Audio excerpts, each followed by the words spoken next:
আমার বক্তব্য হলো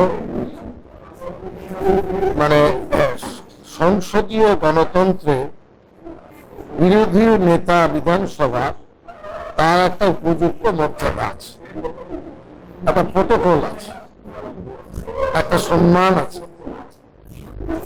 আমরা বিধানসভার ভিতরে লক্ষ্য করি বাচ্চা ছেলেদের মতন কাগজ ছিঁড়ে হাউসে এবং স্পিকারের উপর এইভাবে তারা ছুটছে। ওখানকার কর্মীরা, বিশেষভাবে মহিলা কর্মীরা, ওই আমাদের স্পিকারকে প্রোটেকশন দেয়।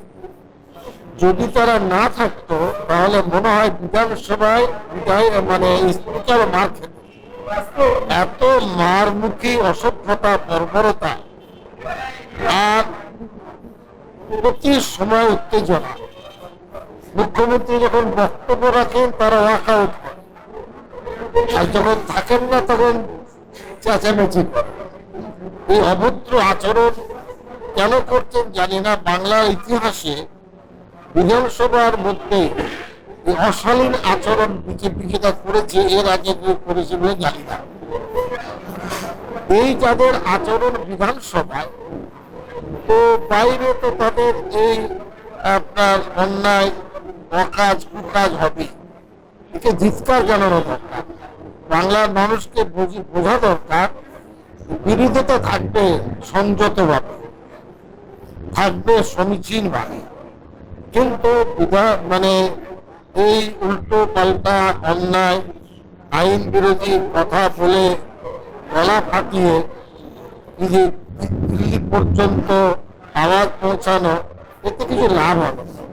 তারা বাংলার চরিত্র হনন করছে, বাঙালিদের চরিত্র হনন করছে, বাংলা সমাজের ক্ষতি তারা করছে। এই কারণে বলবো তারা সংযত হয়, নাহলে তাদের শাস্তি জনগণই দেবে।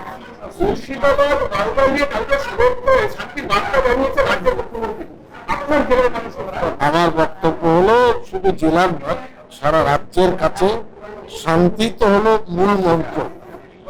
কোনোদিন মুখ্যমন্ত্রীকে শুনিনি যে মুখ্যমন্ত্রী হওয়ার পরে তিনি বলেছেন যাও লাগিয়ে দাও, বলেন। উনি বরাবর বলেন আমি শান্তি, সম্প্রীতি, সৌহার্দ্যতা, আইনের পক্ষে।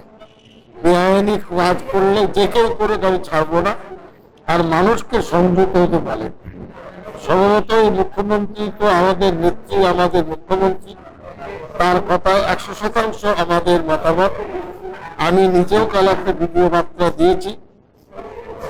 মিছিল, অবরোধ, পুলিশকে না জানিয়ে সমাবেশ, এগুলো এখন বন্ধ করা উচিত। ইনডোর মিটিং হোক, আপত্তি নেই, বোঝাবুঝি হোক। আর সব থেকে বড় কথা, সুপ্রিম কোর্টের মাননীয় 3 বিচারপতি একটা গাইডলাইন বেঁধে দিয়েছে, মানে একটা বলা যায় এন্ট্রি বর্ডারের দিকে তারা এগোচ্ছে। বিজেপির যারা ওখানে অ্যাটর্নি জেনারেল বা যারা ছিলেন, তারা বলেছেন হুজুর আমরা অনেক লক্ষ স্বাক্ষর সংগ্রহ করেছি, সই করে কি ভারতের সংবিধানকে বদলানো যায়?